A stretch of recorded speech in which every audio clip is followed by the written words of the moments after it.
Next to the cornea, we have a new clock. This one is a Gustav Becker weight-driven wall clock. It's made in 1910, and yeah, let's take a look at it. You got your beautiful carvings on the side.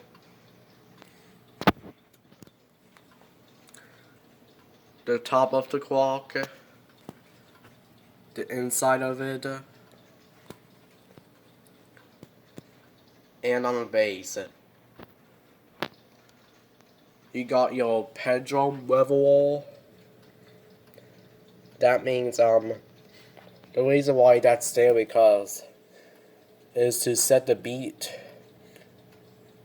of the pendulum. If it is on the center, that means it's in beat.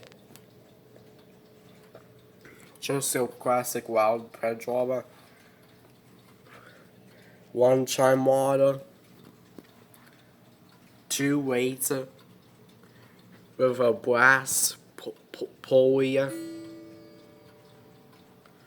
Porcelain dial. And the case is walnut.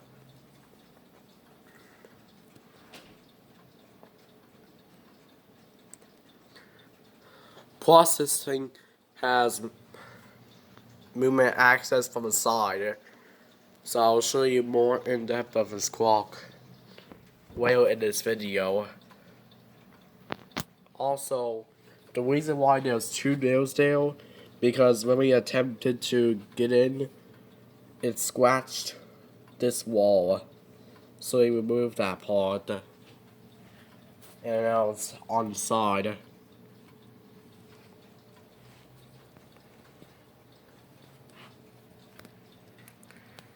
Now I'll open the clock.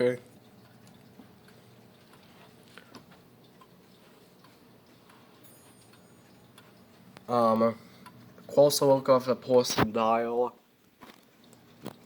with the fancy hands.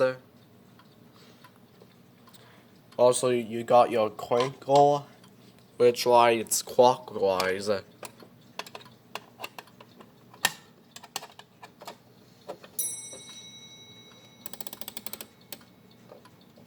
This lighting a little bit because I already fully wound it recently.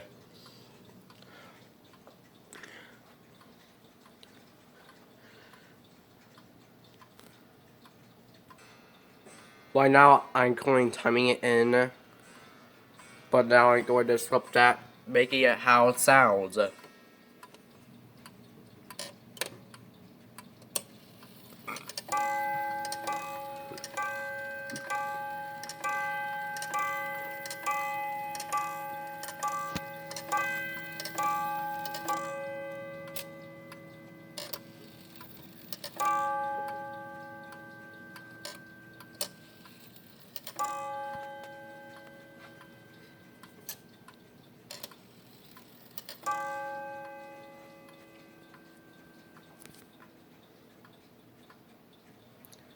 Now I'm going to show you the more in-depth of the movement.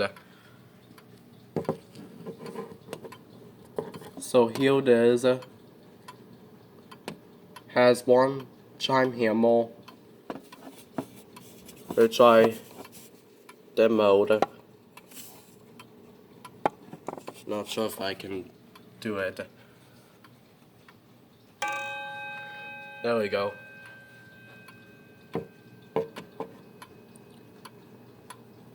The escapement looks like a half deadbeat or ankle escapement or original deadbeat.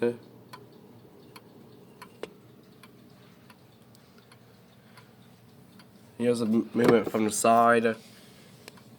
Here's those brass veins. That's what I'm talking about. That binds the weights up. A flywheel.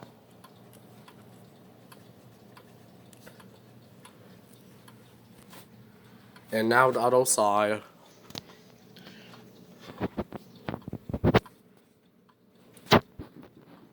Alright, close door.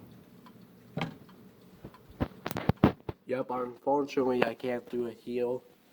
So I had to flip the screen in Vocal view. Here's a movement from the side. Suspension spring. This uses cartwheel striking, so I cannot throw it back. Another brass finger for the weight. And top view.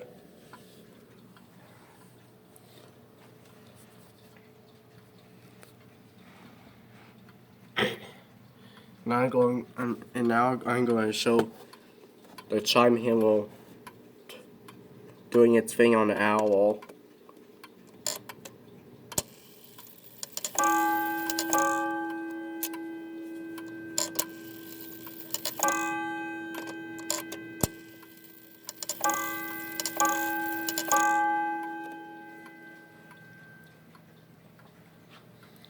Yeah, that's all I wanted to say about this clock.